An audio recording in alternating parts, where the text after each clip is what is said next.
Today we talk about a giant of the sea, yes, one of those huge ships. Those ships so big they instill fear just by sight. But we're talking about a ship that existed and sailed for just a few days, not certainly due to structural errors, even though there was something wrong, not because of accident-related issues. We won't be talking about the Titanic, rest assured.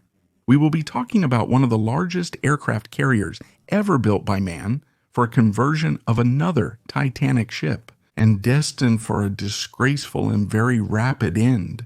Today we will be talking about the Shinano, the largest aircraft carrier ever built by the Japanese Empire. We are in the midst of World War II. Japan enters the war, as we know, on December 7, 1941 with the attack on Pearl Harbor, the infamous Day of Infamy. As mentioned in a previous video, this was discussed for the initial months of 1942. Japan dominates the scene in the Pacific uncontested, launching its offensives in every direction, sinking the modern Prince of Wales and the old Repulse in the Sea of Malaysia. With a bomber action, it attacks the Dutch East Indies, destroying the combined Allied task force and conquering the archipelago, which is rich in natural resources. It attacks the Philippines and forces the Americans to flee, attacks Guam, attacks the Coral Sea, invades the island of Guadalcanal, which will become the scene of some of the bloodiest battles in history. It pushes up to Midway. At Midway, does something change? At Midway, the Japanese fleet suffers its first heavy defeat already in the Coral Sea. The Japanese had been stopped, albeit at a heavy cost, by the Americans, who had lost one of their aircraft carriers, the Lexington. At Midway, the Americans take massive revenge. At the cost of the aircraft carrier Yorktown, they sink up to 4 enemy ships. And this number should not be forgotten, because what went to the bottom of the ocean were 4 of the 10 squadron aircraft carriers that the Japanese fleet had at the time, nearly 50% of the force, a significant portion. At Midway, the Japanese lost their aircraft carriers and some of their most experienced, best-trained pilots who had struck Pearl Harbor. All of this translates into a disaster for the Japanese Navy and for the Japanese Empire in general, since the aggressive Japanese policy is essentially based on the ability of the Imperial Navy to move quickly in a very precise and defined strategic framework like the Pacific, providing coverage to the troops, safe transport, and the ability to strike enemy fleets at will. But without the air umbrella, without the aircraft carriers, everything becomes more difficult. So it is in 1942, in the second half of 42, that a precise order arrives at a shipyard. The shipyard is in Yokosuka, and it is under construction. The Shinano would be the 3rd unit of the Yamato class, the super battleships that we have already partially talked about in a video 2 years ago dedicated to Master Leiji Matsumoto. The 3rd unit, after Yamato and Musashi, would be the Shinano. In fact, the Shinano would also be modified because in some aspects it is not exactly the same in the construction plans as the lead ship. Yamato has a slightly thinner armor compared to previous ships, after it was found that the excess armor was not so necessary. Yamato, among other things, will prove to be an excellent cash cow, as we have already seen in the video I have already mentioned. In addition, all the anti-aircraft armament will be revised with new dual-purpose cannons. But Midway comes, and at Midway, Japan, as we have seen, loses a good part of its air naval fleet. So, at Yokosuka, the order arrives to modify the Shinano in a radical way. It's a modification that involves one of the largest ships ever built. The problem is that when the modification order arrives, the ship is already half ready, and initially there are 2 schools of thought. One is to demolish it on the spot, to recover the ferrous materials, and to clear the shipyard in order to allow it to build new ships. On the other hand, the completion as an aircraft carrier, not a battleship. The problem is that with the construction plans of the Shinano, it is not possible to build a new fleet aircraft carrier.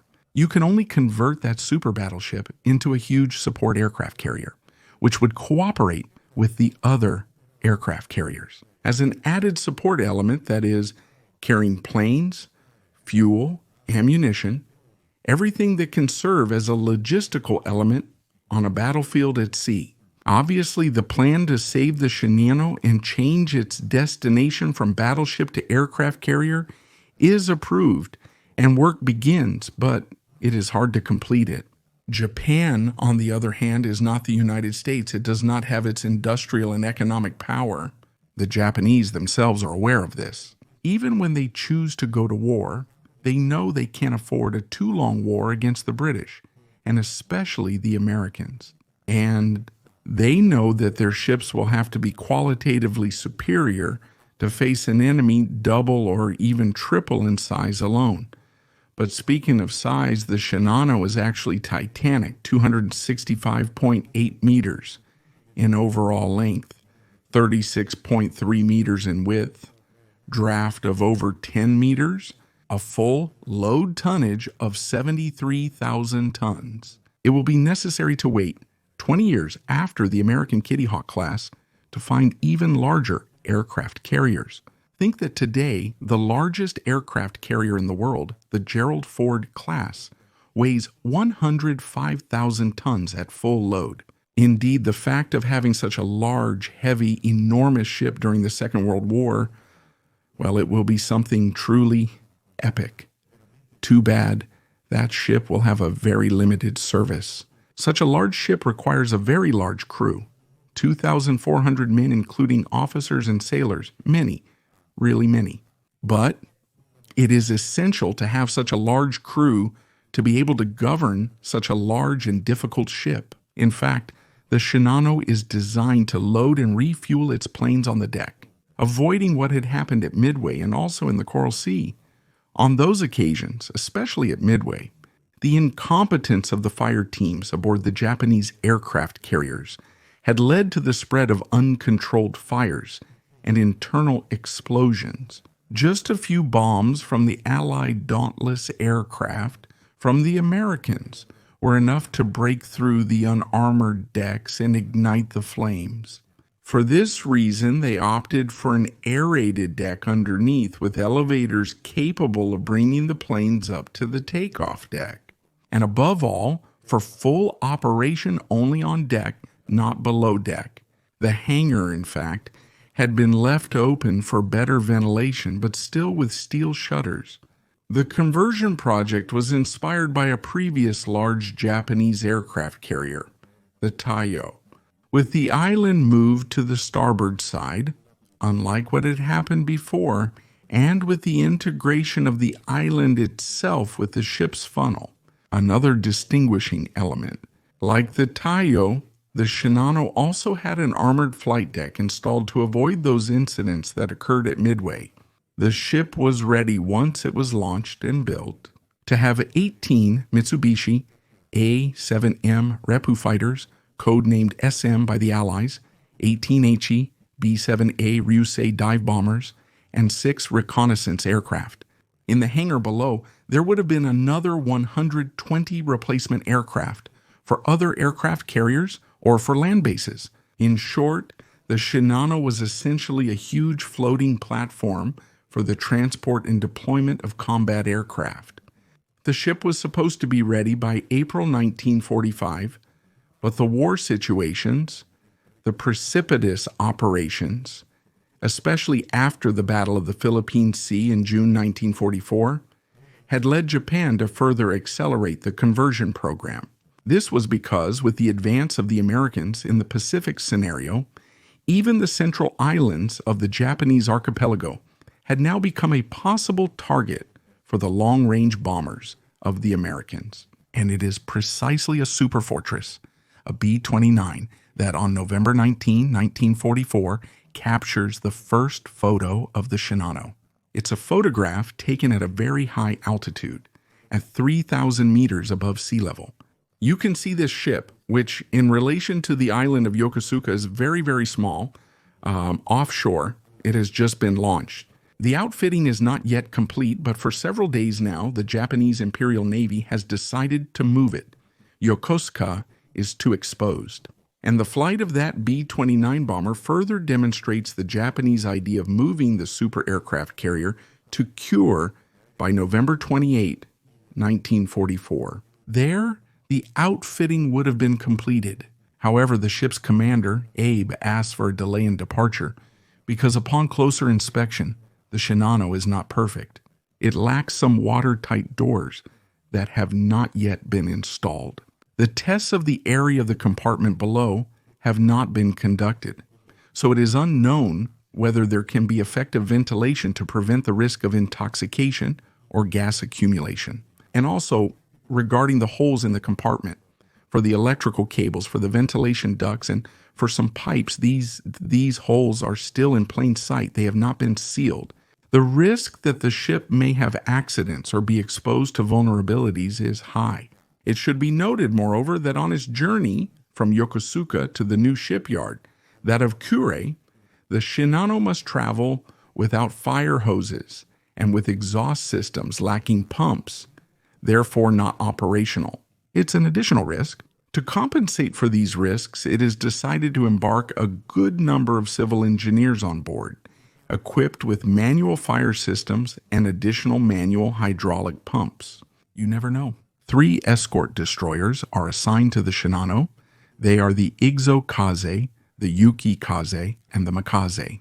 They just returned from the Battle of Leyte Gulf. The crews are granted a limited time of 72 hours for rest and onboard repairs before embarking on a new mission. Abe still asks to postpone the departure, but his requests are rejected. The Shinano departs at 6 post-meridium on November 28, 1944. At this moment, another of the few existing photos of the ship is taken. There's even a third one that portrayed the ship at the end of October during sea trials, taken by a civilian. Only 3 photos are left, one from a civilian, one from the State Fortress, and one from the Japanese Imperial Navy, to testify the existence of this huge ship that sets off with a composite crew of 2,175 officers, sailors, and civilian engineers. The departure happens without any problems. Abe asks for the utmost attention, also because it has been decided to board 50 Oka suicide flying bombs, which will be transported once the Shinano is ready to the Japanese outposts to hit the Americans. But on the route to Kure, there is a trap. That trap is represented by an American submarine, the Archerfish, commanded by Commander Joseph F. Enright. At 20:48, on November 28, 1944, the Archerfish spots the Shinano and its escort sailing on the surface. But the Shinano is also aware of the presence of an enemy vessel along its route. But no weight is given to all this. The Shinano is faster than any Allied submarine, even if it has to zigzag, precisely to avoid exposing itself to the classic risks represented by submarines and their torpedoes. 2 hours after the initial mutual sighting, one of the Shinano's escorts, the destroyer escort Isokese, decides to break formation, disobeying orders to hunt the Archerfish, which in the meantime has submerged. Commander Abe is not happy. He fears it's a trap. He fears that American submarine is actually a bait for what is colloquially called the Wolf Pack. The technique refined by Admiral Dönitz, leading the U-boats, is borrowed directly by the Americans in the Pacific. Isokaze is called back. In the meantime, the air door is forced to slow down from the classic speed of 20 knots to 18 knots, the same as the Archerfish, because a spherical bearing of the main propeller shaft is overheating and in case of breakage would paralyze the ship. It's 3 in the morning. Shinano turns southwest and unknowingly heads straight towards the Archerfish, which turns east and prepares to attack. Enright orders the torpedo depth to be set at 10 feet, about 3 meters. Then he waits for Shinano to make her move. And it's a wrong move because Shinano, on Abe's order, turns south, exposing everything. One side to the Archerfish. It's practically an ideal firing situation for a submarine. One of the escort fighters passes right over the Archerfish and can't even spot it. Enright waits a few more minutes until 3:15, then fires his salvo. 6 torpedoes in quick succession. Then he orders a rapid dive to 120 meters to avoid the death bomb attack. Of these 6 torpedoes, 4 hit the target, striking the ship at an average depth of about 4 meters. The first one hits the stern area, floods some compartments and one of the empty aviation fuel tanks. It kills the civilian technicians who are allocated in the upper departments and are sleeping. The second torpedo hits the compartment where the starboard outboard propeller shaft entered the hull and floods the outboard engine room. The third hits further forward, practically under the island. It floods boiler room 3, killing both guards. The fourth floods the starboard air compressor room, adjacent anti-aircraft gun stores, and the control situation. Damage number 2, in addition to breaking the adjacent oil tank. The situation is not simple for the Shinano. The damages are severe, but they are initially deemed manageable. How so? Well, Abe and his crew have a lot of confidence in the ship's armor. After all, it was designed as a battleship, so it was meant to withstand the most powerful artillery and torpedo hits. This results in the fact that, at least in the first hour, the efforts to save the ship are not very accurate. Yes, the hits were powerful, they were felt throughout the ship. But it is thought that flooding a compartment or more compartments on the opposite side of the ship, simply to rebalance it. Even though the Shinano immediately lists 10 degrees to starboard, the crew decides to pump 3,000 tons of water into the left bilges, just to try to rebalance.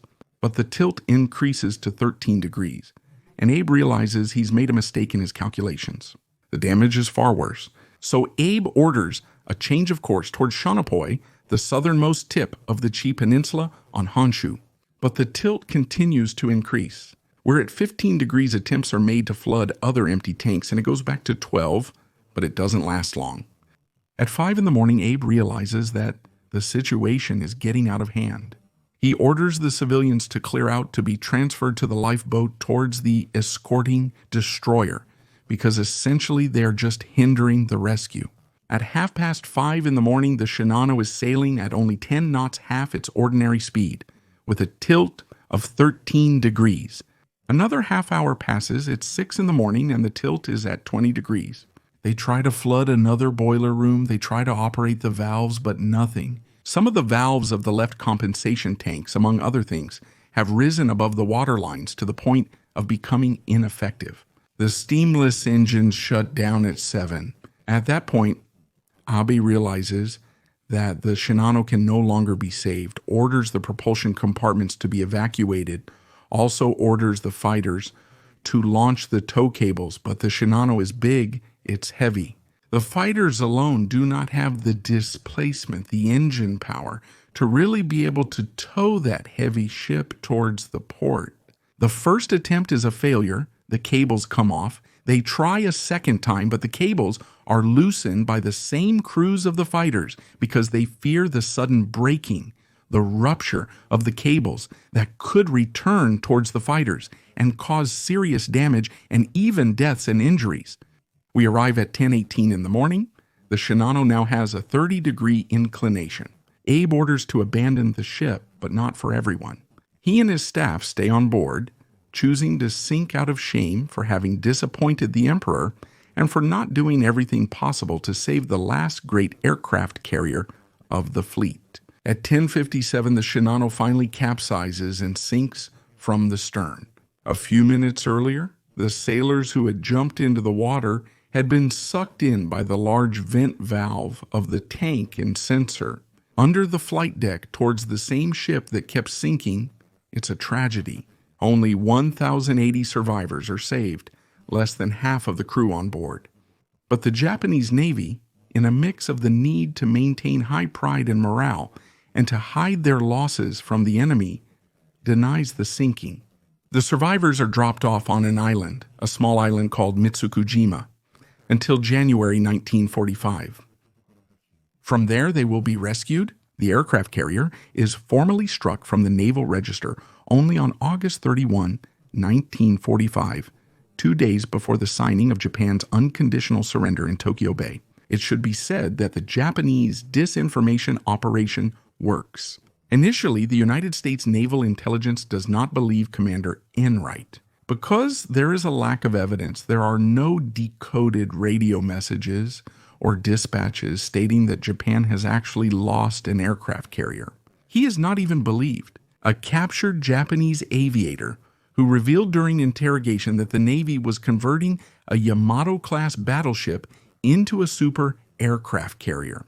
In the end, Heinrich is credited with sinking a small aircraft carrier, the Hayatake, but that's not the case. It will take a long time for Commander Wright to receive actual recognition for his act of war, only after the end of the conflict. Once it was discovered in the Japanese records that the Shinano had sunk, the commander of the Archerfish was awarded the Navy Cross. But the question everyone still asks today is, could the Shinano have been saved? If the Shinano hadn't been attacked by the Archerfish, would it have been useful to the Japanese war effort? Probably not, no, because the Japanese designers had made mistakes. The Shinano had serious design flaws. In particular, the junction between the armored belt of the waterline on the upper hull and the torpedo bulge on the underwater part.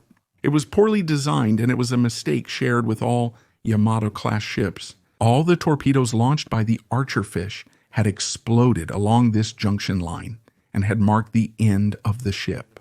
Add to this the intention to sail the ship without some bulkheads, without some firefighting devices, without some automatic pumps. And all this makes it clear how the Japanese's haste to secure the Shinano from possible bombers and possible port raids was a really serious mistake. The Shinano now rests at the bottom of the sea. It is the largest ship ever sunk during the course of World War I to why. Larger than the Bismarck, larger than the Scharnhorst, larger than the Italian battleship Roma, larger than the Prince of Wales, larger than any other American aircraft carrier. But unlike many of these ships that have sunk while fighting or having to face an unequal air force, the Shinano was hit by 4 torpedoes launched from a single submarine, setting, among other things, another record, the largest ship ever sunk by a submarine. And this makes us reflect once again that plans, no matter how perfect they may be defined, they never are. The flaw, even if hidden, even if masked, is always present and is always lurking, more lurking than any submarine waiting for its prey. And it's always more exposed to underestimation, like Commander Abe did, who, to redeem himself and especially his name, ultimately decided the extreme sacrifice to sink with his ship, but whose name remained linked to the Shinano, the world's largest aircraft carrier, with such a short and so insignificant life in war events that it essentially turned out to be an absolute waste. Have you already visited our new Inside History site? I hope so. Maybe you've noticed the many new features. Among these is our new newsletter, a monthly service that arrives in your email boxes, bringing our contributions, that is the editorial, our stories, our reading recommendations, movie and television series viewing, our monthly timelines, and much more. This service is exclusive for those who decide to register on the portal, and it's completely free. It doesn't cost anything at all. Discover it within our site in the Story Rich and request it as soon as possible, and you too will become part of our huge community.